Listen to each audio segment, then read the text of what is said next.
Gaur akitu de gure kontrako epaiketa. Aste luze unten bizitu dugunek berretsi du Espainiako justiziek historian barna herritarrak zapaltzeko izan duen erabilera gaur egunean ere mantentzen dela. Inoiz abiatu beharretzuen epaiketa untan zenbait bidegabekeria bizitutugu. Prozesuen barna enpresa eta fiskaltza eskutik hartu ikusitugu. Herri mugimendu kriminalizatu nahian. Ikusi dugu epailean irizpide partzial nabarmena. Behin ta berriz, ukate da bete gure abokatuei epaiketara tegiazki. Gangaituen testu ingurua aurkezteko aukera. Hau da, ez dakute utzi erraten enpresak, diru publikotik 53 milioi euro lortzeko gure kriminalizazioa behar duela. Ta hortako, nahi eta nahi ez, talde kriminal jerarkiko tantolatu garela sinarestaraztea lortu nahi duela. Helburu hau betetzeko, enpresak eta fiskaltzak batinez, gezurretan oinarritutako kontakizun misogino, patriarkala eta klasista asmatu dute. Aurkeztu duten kontakizunean, sexuain araberako rolen banaketa dago. Non guk emakumea garen beldurgarria den taldeunen buru, eta gizonek inderkaria irabiltzera agintzen ditugun. Hoi dena, asmatutako taldeuntako parteiden itxurain araberako aurriritzekin. Antisistema, motxiladunek, rastadunek, direla nabarmenduz. Argi gelditu de, epaitu gaituztela garena ingetik, eta ez induguna ingetik. Eskualdun bezala, bigarren mailako herritarrak bagine bezala tratatuak izan gara ere. Nabarmen gelditu da, eskualdunen eskubideak ez direla bermatzen ez da interpretea dagonean ere. Interpretea itzulpen amaigabeak eginarazi dizkiote. Horretarako, beharrezkoak diren baldintzak bete gabe. Honek, gure testigantzen zaztasune kolokan patu du. Bertzalde, eskuaraz ulertzen ez dutenek edo itzultzaileak ez direnek guk errandakoain interpretazioak itea normalizatu da epaiketan barna. Haiek, eskuaraz jakitea gure ardura balitze bezala. Ez dakigu zein izanen den sententzia, baina arras posible da talde kriminalain kondena ezartzea. 53 milioi eurorako bidea errazteko asmoz. Hala ere, epaiketan argi gelditu de horrek ez duela oinarri juridikoek, ez da frogetan ere. Beraz, kontakizun faltsua erabili behar izan dute ez dutelako bertzeik. Herritarrei eskatzen diegu adi egoteko sententzia argitaratzen denean. Une hortan, babesa beharrezko izanen baita. Epaiketatik haratago, azpimarratu nahi dugu, herri bezala eraman dugun borrokagatik ospatzeko ameka arrazoin ditugula. Bereziki garrantzitsua da, den lorpena izan da ikusaraztea herri mugimendua botereaz eta antolakuntzaz eta desobedientzia zibilaz lortu daitekela makroproiektu espekulatzailetako obra gelditzea. Lortu dugu karriketan zein epaitegietan enpresek orai arte izan duten impunitatea kolokan jartzea. Gehiengo soziala irabazi dugu, baita epaitegietan izan dugun hainbat auzi ere. Lortu dugu, baita ere, herri hau menpe atxiki nahi duten enpresek eta instituzioetan dituzten aliatuek guztia hemen herri duin bat dagola duen indar guztiekin bere etxea den lurra defendatzeko prest dena. Konturatu behar izan dire, ez dugule onartuko gure lurre, kultura eta hizkuntzen kontrako erasuak, eta hauen aitzinean herri bezala dugun autodefentsa eskubidea erabiltzeko prest gaudela. Borrokak merezi duela erakutsi dugu, eta atzendu gabe lortu dugu udaberri hontan ere Arosteiko lurberdea loratzen guztia.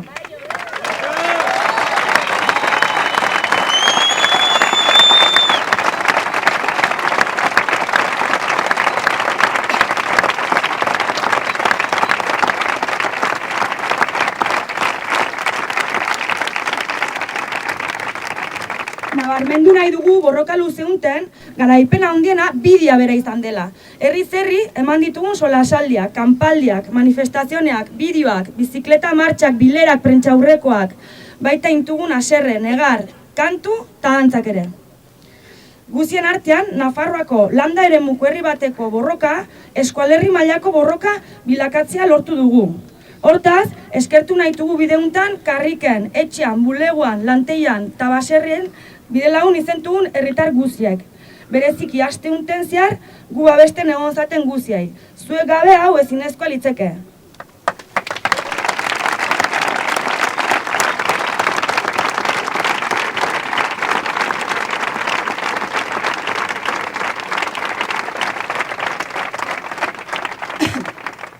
Azkenik oroitarazi nahi dugu epaiketain akabera, fase baten akabaila eta bertze baten asmenta izan albada ere, Aroztiko ugepa bertan behitik gelditzen ez den bitartean, makroproiektu espekulatzaile hau garatzeko arriskue beri hortan segitzen duela. Eta unekin batera gure borrokak ere hola inen duela. Beraz, hemen edota eskualerrian maten diren bertzen bat borroketan elkarkusiko dugulakoan, ez agurrik, ez adiorik, gero arte baizik. Aroztegia, geldituko dugu! Aroztegia, geldituko dugu!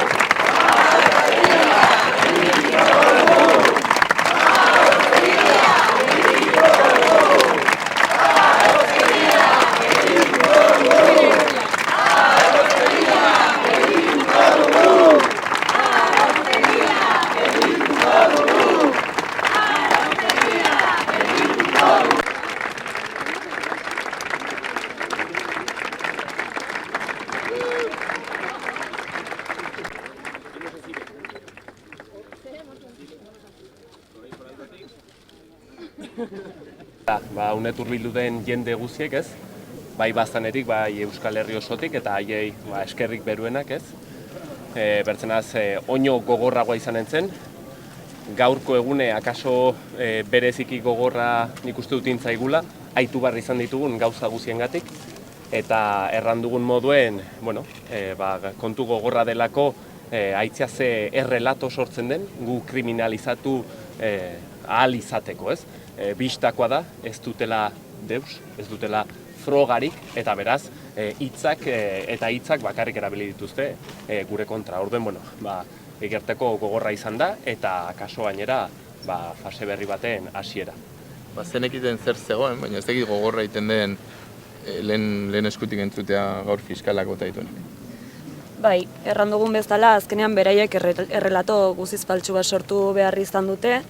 Ez dute gure antolatzeko manera ulertzen, guziz horizontala eta batzarrean oinarritua dena, eta hortako talde kriminal baten hierarkia moduko bat, erran dugun bezala, salatu dugun bezala, sexuaren araberako banaketa batean oinarritua gainera, sortu behar izan dute, hoi dena justifikatzeko, inongo oinarririk gabe, eta hoi guziz salagarria iduritzen zaigu. Erabiliak sentitzen zeate nolabaiteko beste bigarren demanda horri begira? Argi dago, unen gibelean oizagola, ez? Alde batetik, azpimarratu behar da, nahita kontu hoi, ez? Erantzukizun zibilarena, responsabilitate zibilarena, ez dutela epaiketa unten atera, zeren bertzenaz argi geldituko zen, edo oraindik ere argiago, enpresaren egiazko helburua 53 milioi hoiek direla, eta gu gara bideo horretan beraien abal bat, ez? Gu gara haien estrategia horretan zubi bat bideo hortara. Orduen bistakoa da, erran dugun bezala, hemen 7 pertsona daudela ez egin dugunarengatik, baizik eta garenarengatik, eta kasunten haiendako onuragarriak garelako demanda administratibo horrendako. Hoixen da kontu hemen. Zure kasuan Gardine, haunditu egin du ze akusazioak, zigor eskaera, ez dakit ze balorazio egiten duzun horren inguruan edo? Bai, argi eta garbi, aipatu duten bezala, errelato horretan edo kontakizun horretan beharrezkoa dute lider bat edo asmatzea. Orduan kasu honetan argi eta garbi kontakizun horretan ni izan naizela. Orduan, alde batetik bat egiten dut Gorkak erran duenarekin, ez garela epaituak izan egin dugunarengatik, baizik eta izan garenagatik edo garenagatik ez. Eta nire kasuan gainera badago historia bat hor, non erakunde publikoetatik edo ordezkari politiko bezala enpresa honen proiektuaren kontra egin dudan. Eta, hori hau da beste modu bat, beraiek ere, mezu bat bidaltzeko ez bakarrik herritarrei, baizik eta ordezkari politikoei, non erakusten duten edo erakutsi nahi duten, beraien proiektuen alde edo beraiek egiten dituzten trigimaio juridiko eta faltsukeri guzi horien alde ez badugu egiten, zigorra etorriko dela. Orduan, nik uste dut hori ere nabarmen gelditu dela gaur. Hau da, laugarren epaiketa dudana auzi honengatik. Denetan asmatua izan da beraien kontakizuna. Eta, bueno, hau da beste bat. Baina bereziki larria iruditzen zait, azkenean ari dira 7 herritarren bizitzekin jokatzen, non kartzela zigor luzeak planteatzen dituzten eta bizigutziko zigor ekonomiko bat. Orduan, bueno, uste dugu bereziki larria dela, ez bakarrik gure kasuan bizitzen ari garelakoz, baizik eta etorkizunean Euskal Herri osorako ekartzen alduen aurrekaria izango delakoz. Ze irakurketa egiten duzun epaiketaren inguruan? Bueno, bukatu dugula, ez dela gutxi, 5 eguneko epaiketa, 32 lekuko, epaiketa, egin ez behar zen epaiketa bat izan da, zen hasieratik enkausatuak ziren akusatuak oso garbi publiko esan dute zer egin duten, eta ez dira izan epaituak egin dutenagatik, baizik eta direnagatik, proiektu honen kontra daudelako. Bakoitza jolastu du espero zen moduan, oso adierazgarria izan da fiskaltzaren rola, gaur azken konklusio txandan, obrak legalak ziren edo ez esan ordez, esan du gai hori akusazio partikularra berez enpresak azalduko du. Orduan, hemen jolastu dute denak enpresaren nahiak babesteko, eta atzean dagoena da Nafar gobernua eta gobernuari eskatu nahi duten 40 milioiko kalte ordain hortan, hor dago gakoa, ez da hainbeste hau, eta erabili behar dute erderaz esaten den bezala, karne de cañón bastandarra hauek, ez dute erabiliko dute, hori da dagoena, eta gertatu dena gaur.